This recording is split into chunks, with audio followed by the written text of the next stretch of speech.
Hello friends, welcome to my YouTube channel. So friend, आज हम इस वीडियो में डिस्कस करने वाले हैं BA final year English literature paper first MGSU university के प्रीवियस पेपर के बारे में कि क्वेश्चन किस तरीके से आते हैं, आपको अपने सिलेबस में कौन कौन से टॉपिक्स को पढ़ना चाहिए, किस तरीके से पढ़ना चाहिए, उन सब के बारे में आज हम इस वीडियो में डिस्कस करेंगे। एंड इसके साथ ही अगर आपको अपने इस पेपर के बारे में कोई भी टॉपिक को पढ़ना है तो आप नई शुरुआत यूट्यूब चैनल को सब्सक्राइब कर लीजिए। एंड प्लेलिस्ट में सबसे लास्ट में जो प्लेलिस्ट है वो BA final year English literature paper first के नाम से बनाई गई है। उस प्लेलिस्ट में आपको हर एक टॉपिक की समरी एंड नोट्स मिल जाएंगे। उस प्लेलिस्ट को ज़रूर आप देखना, जिससे कि आपको काफ़ी हेल्प हो जाएगी। सो स्टार्ट करते हैं। तो आपको ये चीज़ पता है कि आपका जो पेपर फर्स्ट है उसमें पोइम्स और एक आपका प्ले है। उसमें अब आपके पेपर में क्या है कि सबसे पहले आता है सेक्शन ए। आपके पेपर में टोटल 3 सेक्शन होते हैं, जिसमें पहला जो सेक्शन है सेक्शन ए, इसमें आपके टोटल 10 क्वेश्चंस आते हैं जो कि 2 मार्क्स के होते हैं और आपको सभी क्वेश्चन करने कंपलसरी होते हैं। तो ये जो 10 क्वेश्चन है ये आपके 20 मार्क्स के आते हैं। अब ये जो 10 क्वेश्चन है इसके लिए आपको क्या करना है कि जितनी भी आपकी पॉइंट्स हैं उनकी आपको एक बार समरी देख लेनी है। तो अगर आपको समरी पढ़ता है तो जैसे क्वेश्चन थीम से रिलेटेड आ सकता है, तो आप इजी वे में समरी के बेस पर इन क्वेश्चन को कर सकते हो। यहाँ पर जो पहला क्वेश्चन है वो है what make the speaker in the poem ecology angry after the first rain year after year. कि इकोलॉजी जो पोइम है उसमें जो पोइट है, स्पीकर है, वो गुस्सा क्यों होते थे जब भी मॉनसून की पहली रेन आती थी हर साल। क्या होता था कि जो पोइट है या जो स्पीकर है उनके घर के बाहर एक गार्डन है और वहाँ पर 3 रेड चंपक ट्री लगे हुए थे, और जैसे ही मॉनसून की फर्स्ट रेन होती थी तो उससे क्या है कि उन ट्रीज से यानी कि फ्लावर्स लगते थे और उन फ्लावर्स में जो पोलन होते हैं उनकी जो स्मेल होती है वो चारों तरफ फैल जाती थी, और उस स्मेल से स्पीकर की मदर को एलर्जी थी, जिसके कारण उन्हें माइग्रेन की प्रॉब्लम होती थी। तो यही इसमें आएगा आंसर, क्योंकि जो पोइट हैं, स्पीकर हैं, वो तो चाहते थे कि उन पेड़ को काट दिया जाए, लेकिन उनकी मदर स्पीकर को अलाउ नहीं करती थी उन ट्रीज को काटने के लिए। अगर आप समरी पढ़ोगे तो इजी वे में आपका ये क्वेश्चन हो जाएगा। इसके बाद नेक्स्ट क्वेश्चन है why was the mother grateful to God in the poem night of the scorpion. तो ये जो पोइम है नाइट ऑफ द स्कॉर्पियन, इसमें मदर ग्रेटफुल क्यों थी? क्योंकि इसमें क्या होता है कि एक स्कॉर्पियन, एक बिच्छू होता है जो कि मदर को काट लेता है पोइट के, और जो पोइट है वो बच जाता है। तो मदर इसीलिए भगवान का शुक्रिया अदा करती है कि शुक्र है भगवान, बिच्छू ने मुझे काटा, मेरा बच्चा बच गया। यहाँ पर जो मदरहुड है, मदर का अपने बेटे के लिए प्यार है, उसके बारे में बताया गया है। अगला क्वेश्चन है describe the reason of divorce by the man in the poem eight the back of the progress. तो ये जो पोइम है at the back of the progress, इसमें क्या होता है कि एक पर्सन जो कि अपनी वाइफ है जो उसे डिवोर्स देता है। तो किस बात के लिए डिवोर्स देता है? तो पहला जो होता है उसमें डॉवरी यानी कि दहेज को लेकर हो जाता है। एक बार उसकी यानी कि बच्ची होती है लड़की होने के कारण, तो इस कारण क्या है कि वो डिवोर्स देता रहता है। इसके बाद अगला क्वेश्चन है what is the message of the poem once upon A time. तो इस पोइम का क्या मैसेज है कि जो टाइम है वो एक बार आता है और वो टाइम जब चला जाता है, जैसे कि यहाँ पर क्या है कि जब हम छोटे होते हैं तो हमारे में मासूमियत होती है, लेकिन जैसे जैसे हम बड़े होते हैं हम इतने ज़्यादा मेच्योर हो जाते हैं कि वो जो बचपन होता है वो धीरे धीरे हमारा ख़त्म हो जाता है। तो टाइम के साथ साथ हम क्या है कि जो ओरिजिनलिटी होती है उसको पीछे करके फॉर्मेलिटी वाले एरिया में आ जाते हैं। तो उसी के बारे में यहाँ पर बताया कि किस तरीके से एक टाइम था जब हम रियल हर काम करते थे। अगर हमें हंसना भी है तो हम अपने मन से हंसते थे, और आज बहुत बार हम क्या है फॉर्मेलिटी करते हैं। इसके बाद अगला क्वेश्चन है fifth how does the poem women to man convey the fear of a mother for her unborn child. तो ये जो पोइम है इसमें क्या है कि एक मदर होती है जो प्रेग्नेंट है और उनका बेबी होने वाला है, तो वो अपनी जो फीलिंग है उसके बारे में बताती है। तो यहाँ पर मदर को फियर है कहीं उनका जो बेबी है वो उस जो चाकू वगैरह है उससे कहीं, उसकी शाइन से कहीं डर ना जाए जब उसका जन्म होने वाला होगा तब। इसके बाद अगला क्वेश्चन है what is the theme of the poem women in Dutch paintings. तो यहाँ पर जो डच पेंटिंग्स हैं उनके बारे में बताया गया है कि उस पेंटिंग में वीमेन को दिखाया गया है और उनके बारे में बताया गया है कि किस तरीके से वे वीमेन होती हैं और किस तरीके से वो डरी हुई हैं, उन सब के बारे में बताया है। तो अगर आप इसकी समरी को पढ़ोगे आपको इजी वे में समझ में आ जाएगा। इसके बाद अगला क्वेश्चन है, who perform the operation of the twins in the play Tara with what result. कि ऑपरेशन किसने किया था, तो डॉक्टर ठक्कर ने किया था। और ऑपरेशन के बाद क्या हुआ, तो अगर आपने इसकी समरी पढ़ रखी है तो आपको पता होगा कि एक तारा और उसका भाई होता है चंदन, तो वो दोनों क्या है आपस में जुड़े हुए थे, यानी कि उनकी जो लेग है एक कॉमन थी, टोटल 3 ही लेग थी। तो वो जो थर्ड कॉमन लेग थी उसमें क्या है कि जो ब्लड सर्कुलेशन है वो तो तारा से होता था, लेकिन उसकी जो मदर है उसने अपने बेटे को ज़्यादा यहाँ पर प्रेफरेंस देते हुए वो जो कॉमन लेग थी वो चंदन की करवा दी थी ऑपरेशन के थ्रू, जिसके कारण ऑपरेशन तो हो गया लेकिन ब्लड सर्कुलेशन प्रॉपर नहीं हो पाया, जिससे वो जो लेग है वो चंदन को भी सेट नहीं आई और काटनी पड़ गई। तो उसी के बारे में यहाँ पर बताया गया है। अगला क्वेश्चन है, describe the relationship between Tara and Chandan in the play Tara by Mahesh Dattani. तो कैसा उनका रिलेशनशिप था, बहुत अच्छा था, ब्रदर एंड सिस्टर का काफ़ी अच्छा रिलेशन था, उसके बारे में बताया है। इसके बाद अगला क्वेश्चन है, explain the term Indo Anglian literature. तो इंडो का मीन्स होता है इंडियन, एंग्लियन यानी कि एक ऐसा पर्सन जिसका जन्म इंडिया में हुआ है लेकिन वो बाहर रह रहा है, और यानी कि उसने जो लिखा है उसमें कहीं ना कहीं इंडिया का भी टच है और बाहर का भी टच है, तो उसके बारे में बताया गया है। इसके बाद नेक्स्ट आपके क्या है कि सेक्शन बी आता है जिसमें 3 पार्ट्स होते हैं, सेक्शन बी है जो उसमें 2 पार्ट्स होते हैं। फर्स्ट जो पार्ट है उसमें आपकी क्या है कि 3 स्टैंजा आती है, 3 स्टैंजा में से आपको 2 स्टैंजा करनी होती हैं और ये जो 2 स्टैंजा होती है ये आपकी 8 मार्क्स की होती है। इसके बाद जो पार्ट सेकंड है सेक्शन बी के अंदर उसमें आपके 4 क्वेश्चन आते हैं और आपको 3 क्वेश्चन करने होते हैं और वो तीनों क्वेश्चन भी आपके 8-8 मार्क्स के होते हैं। तो यहाँ पर आपकी 3 स्टैंजाएँ हैं जिसमें से आपकी जो पहली स्टैंजा है, his employ speak in such a low voice that no one would ever suspect. तो ये at the back of the progress जो पोइम है at the back of the progress Taslima Nasrin के द्वारा जो लिखी गई है उसमें से आया है। इसके बाद जो अगला स्टैंजा है, I want to be what I use to be when I was like you, I want to unlearn all these muting things, most of all I want to relearn how to laugh. जहाँ पर भी learn, relearn, unlearn इस type के word आते हैं, तो ये जो स्टैंजा है ये आपकी वंस अपॉन ए टाइम पोइम है जो गैब्रियल ओकारा के द्वारा लिखी गई है उसमें से आया है। इसके बाद जो नेक्स्ट स्टैंजा है, because of the unusual nature of the operation it was easy to pass it of as a natural rejection. ये जो आपका स्टैंजा है ये तारा प्ले जो कि महेश दत्तानी के द्वारा लिखा गया है उसमें से आया हुआ है। इसके बाद नेक्स्ट आपके पार्ट सेकंड जिसमें आपके 4 क्वेश्चन आए हैं, आपको 3 क्वेश्चन करने हैं। पहला क्वेश्चन है, discuss the theme of the poem don't call me an Anglo Indian. इसमें क्या है कि अगर आपकी पोइम में से कोई भी क्वेश्चन आता है, चाहे वो थीम आ जाए, चाहे वो समरी आ जाए या कोई भी किसी भी टाइप का क्वेश्चन की लैंग्वेज आ जाए, आपको वहाँ पर पोइम की समरी ही लिखनी होती है। अगर आपको पोइम की समरी पता है तो आपने बस ये देखना है कि ये क्वेश्चन किस पोइम में से आया है और उसकी पूरी आप समरी लिख दो, इससे आपको इजी वे में नंबर बन जाएंगे।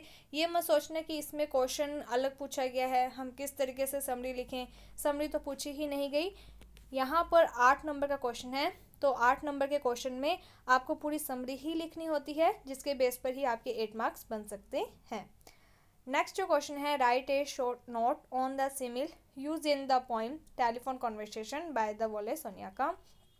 इसमें भी क्या है कि टेलीफोन कॉन्वर्सेशन के आपने जो पोइम पढ़ रखी है बेसिकली आपको उस पोइम की समरी ही लिखनी है, बट यहाँ पर सिमिल्स के बारे में पूछा गया है तो आप कुछ सिमिल्स के बारे में बता सकते हो। ठीक है, स्टार्टिंग में आपने उन सिमिल्स के बारे में बता दिया, देन आपको पूरी समरी वहाँ पर लिखनी है।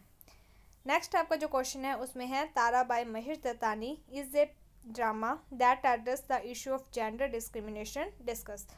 तारा प्ले के आपको सिर्फ 2 ही क्वेश्चन अच्छे तरीके से तैयार करने हैं, उसके बेस पर आपका कोई भी क्वेश्चन आ जाए तारा प्ले का आप इजी वे में कर सकते हो। और पार्ट जो सेकंड है सेक्शन बी का, उसमें एक क्वेश्चन तारा का आता ही आता है। इसके साथ ही जो सेक्शन सी है उसमें भी एक क्वेश्चन तारा प्ले का आता है।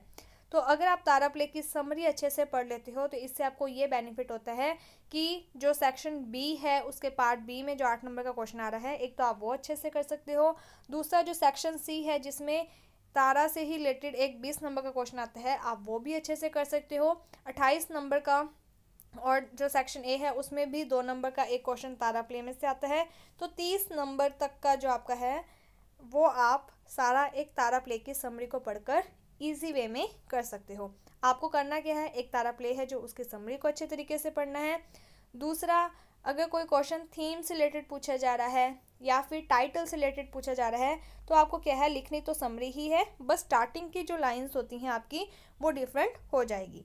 अगर टाइटल से रिलेटेड आ रहा है कि जो तारा प्ले है उसका टाइटल तारा सही है या नहीं, तो आपको यही लिखना है, the title of the play is apt and appropriated, यानी कि तारा प्ले का जो टाइटल है वो प्रासंगिक है, सही है, because the whole story revolve around the main character Tara, क्योंकि जो सारी स्टोरी है तारा प्ले की वो किसके तरफ घूमती है, किसके चारों तरफ है, तारा जो मेन कैरेक्टर है उसी की तरफ ही है। तो जिस लड़की के बारे में बात हो रही है उसी लड़की के नाम पर ये प्ले रखा गया है।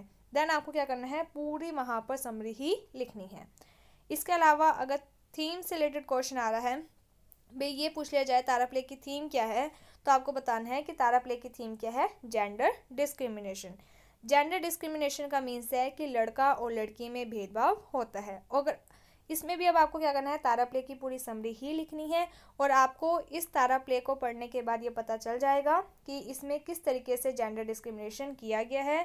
तो इसमें आपको पूरी समरी ही लिखनी है, बस स्टार्टिंग की जो आपके आंसर की लाइन्स है वो थोड़ी सी आपको चेंज करनी है। इसके लिए एक वीडियो बनाई गई है, प्लेलिस्ट में आप उस वीडियो को देख लेना, आपको हेल्प हो जाएगी। इसके बाद नेक्स्ट 6th क्वेश्चन है, right short note on the flowing symbolism और एलिगरी। अब क्या है कि बहुत सारे जो बच्चे होते हैं वो क्या सोचते हैं कि कुछ हम पोइम्स कर लेते हैं, एक हम तारा प्ले कर लेते हैं और कुछ लिटरेरी टर्म्स को हम पढ़ लेते हैं। तो मेरी आपको पर्सनली यही एडवाइस है कि आप पोइम्स को और तारा प्ले बस ये चीज़ें कर लो। अगर आपसे लिटरेरी टर्म, लिटरेरी हिस्ट्री नहीं भी होती है तो भी कोई प्रॉब्लम नहीं होगी, क्योंकि आपके पास चॉइसेस काफ़ी होती हैं। उन चॉइस के बेस पर आपको लिटरेरी टर्म्स और लिटरेरी हिस्ट्री पढ़ने की कहीं पर भी कोई ज़रूरत नहीं है। इसके बाद आप पेपर के बेस पर भी देख सकते हो पेपर किस तरीके से आया है, तो आपके पास चॉइस होती हैं। तो आपको लिटरेरी हिस्ट्री और लिटरेरी टर्म्स के पीछे भागने की ज़रूरत नहीं है, फिर भी अगर आप पढ़ना चाहते हो तो वो आपकी चॉइस है। इसके बाद सेक्शन सी है, सेक्शन सी में टोटल 4 क्वेश्चन आते हैं, जिसमें से पहला जो क्वेश्चन है वो आपका फर्स्ट पोइम अवर कज़र्ना ट्री, जो कि तोरुदत्त के द्वारा लिखी गई है, उसमें से आया है। और क्रिटिकल एप्रिसिएशन, जब भी आपका क्वेश्चन क्रिटिकल एप्रिसिएशन से आता है तो आपको क्या है कि अपना आंसर कुछ पॉइंट्स के बेस पर करना होता है, चाहे आप 2 पॉइंट लिखो चाहे 3 पॉइंट्स लिख दो, बस आपको मेन क्या करना है कि पॉइंट्स लिखने हैं। जैसे कि अवर कज़र्ना ट्री में सबसे पहला आपका पॉइंट बनेगा इंट्रोडक्शन, जिसमें आप ये बता सकते हो कि ये जो पोइम है वो किसके द्वारा लिखी गई है और इस पोइम में मेन बात क्या कही गई है। सेकंड जो बात है, जो सेकंड पॉइंट है वो आप थीम से रिलेटेड बना सकते हो, और जो थर्ड पॉइंट है वो आप समरी या फिर subject matter of the poem बना सकते हो, जिसमें आपको पूरी समरी लिखनी है। और जो फोर्थ पॉइंट है वो आप लिटरेरी टर्म्स के बारे में बता सकते हो कि इस पोइम में कुछ लिटरेरी टर्म्स का यूज़ किया गया है, कहीं पर सिमिल का यूज़ है, कहीं मेटाफर का यूज़ किया गया है। तो आपको ये पता होगा सिमिल क्या होता है, जहाँ पर लाइक और एज वर्ड करते हुए तुलना की जाती है।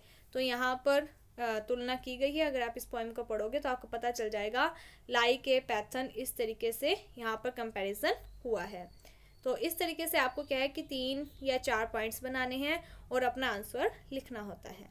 इसके बाद सेक्शन सी में 8 क्वेश्चन है, post card from Kashmir is a nostalgic poem containing elements of disperse explain.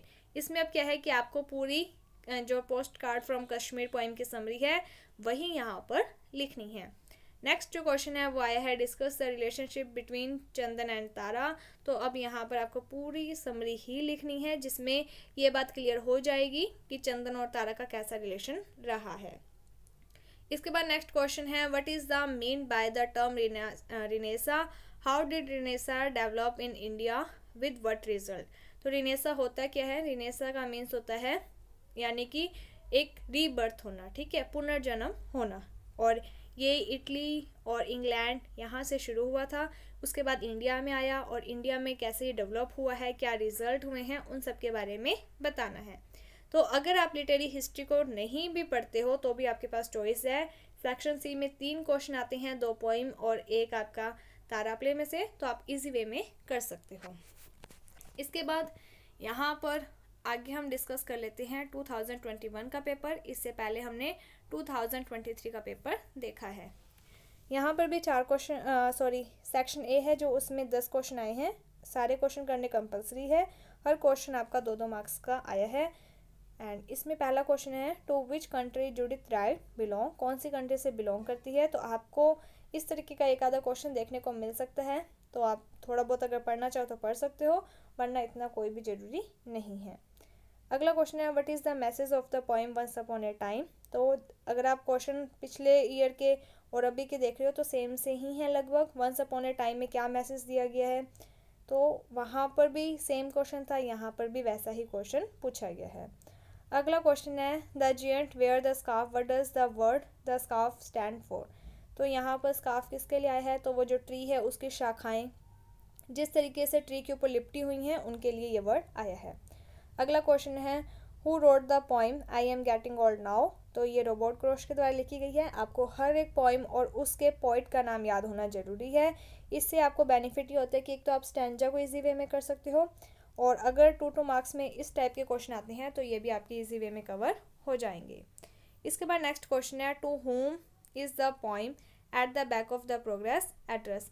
तो यहाँ पर ये जो पोइम है ये किसको एड्रेस कर रही है, तो यहाँ पर जो डबल फेसेस जो सोसाइटी में लोग हैं उनको बता रही है कि लोगों का बिहेवियर घर पर कैसा होता है अपने फैमिली मेम्बर के साथ, और बाहर वो लोगों के साथ कैसा बिहेव करते हैं।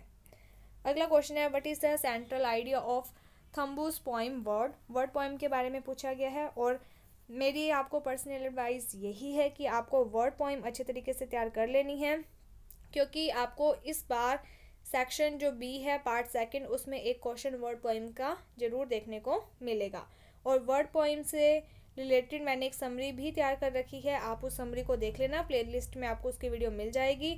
और अगर आप अपना आंसर उस तरीके से पॉइंट टू पॉइंट लिखोगे तो आपको बहुत अच्छे मार्क्स मिल जाएंगे, ये मैं आपको पूरे श्योरिटी के साथ कह सकती हूँ। तो यहाँ पर वर्ड पोइम का क्या सेंट्रल आइडिया है कि हमें जो कुछ भी बोलना है वो सोच समझ कर करना चाहिए, बोलना चाहिए, क्योंकि अगर हमने एक बार वर्ड्स बोल दिए हैं तो वो वापस नहीं आते हैं। इसके बाद अगला क्वेश्चन है name the poet who compose the poem night of the scorpion. Night of the scorpion poem किसने लिखी है, नज़ीम एज़ेकिल ने लिखी है। अगला क्वेश्चन है what is the central theme of the poem telephone conversation. क्या थीम थी कि यहाँ पर किस तरीके से रंग के आधार पर रेशियल जो भेदभाव किया जाता है उसके बारे में बताया गया है। इसके बाद अगला क्वेश्चन है what is the theme of the Dattani's play Tara. क्या थीम है, तो जेंडर डिस्क्रिमिनेशन, जिसके बारे में अभी हमने डिस्कस किया है। इसके बाद नेक्स्ट क्वेश्चन है पैराडॉक्स क्या होता है। तो ये एक विरोधाभासी जो अवस्था होती है उसे हम क्या कहते हैं, पैराडॉक्स कहते हैं। ये आपका लिटरेरी टर्म में से आया है।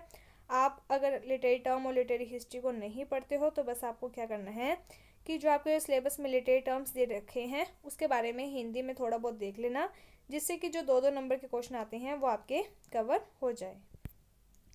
नेक्स्ट यहाँ पर सेक्शन बी में पार्ट फर्स्ट जिसमें 3 स्टैंजा आई है।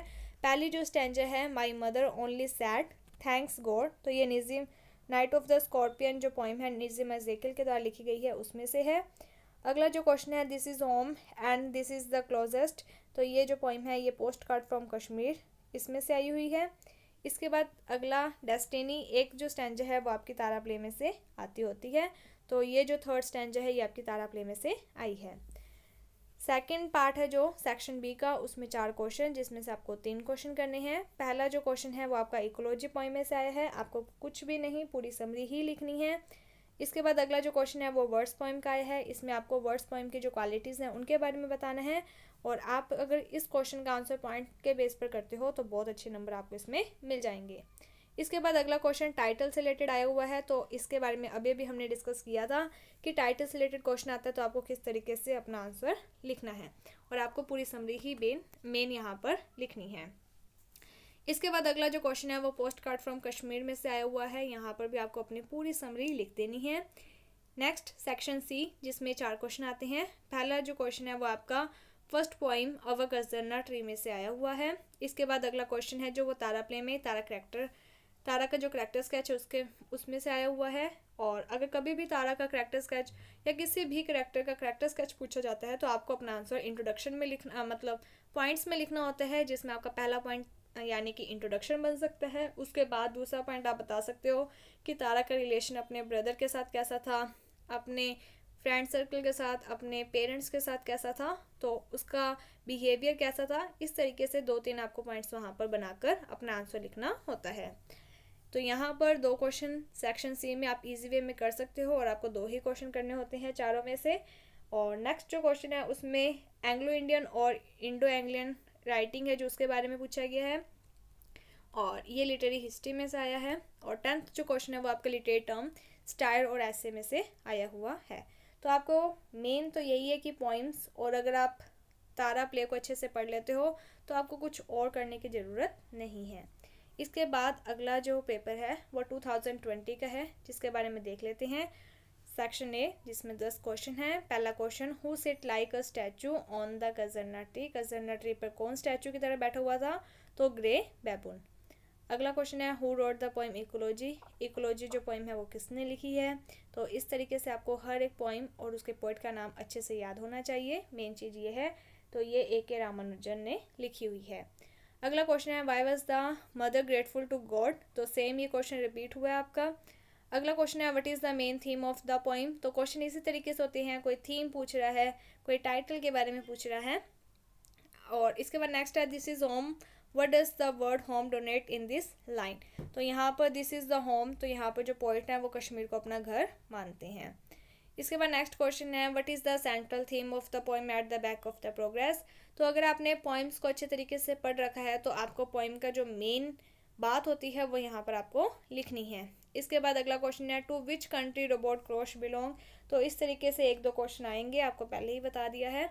इसके बाद अगला क्वेश्चन है, explain the meaning of the word renaissance. Renaissance का क्या मतलब होता है, तो रीबर्थ यानी कि पुनर्जन्म, इसका मीनिंग होता है। इसके बाद अगला क्वेश्चन, पैराडॉक्स। आपने पहले भी देखा था कि पैराडॉक्स से रिलेटेड क्वेश्चन आया हुआ है। नेक्स्ट क्वेश्चन है, who is Dan in the poem Tara. तो डन कौन था, तो तारा का ब्रदर था, जिसका नाम पहले चंदन था, फिर वो बाद में अपना नाम चेंज कर लेता है। इसके बाद सेक्शन जो बी है उसमें आपकी 3 स्टैंजा आई है, जिसमें से पहली जो स्टैंजा है वो आपकी पोइम कौन सी में से है, तो अवर कज़र्ना ट्री में से है। और ये आपको कैसे पता चलेगा, तो अगर आप देखो तो सेकंड लाइन में कज़र्ना वर्ड आपको देखने को मिल जाएगा। नेक्स्ट जो पोइम है वंस अपॉन ए टाइम में से आई हुई है, पहली लाइन से पता चल जाएगा। और जो नेक्स्ट उसके अलावा आपका स्टैंजा है वो आपकी कौन सी पोइम में से आया, तो हाउ डार्क, ये वर्ड देखते ही आपको पता चल जाएगा कि ये आपका स्टैंजा टेलीफोन कॉन्वर्सेशन पोइम में से आया हुआ है।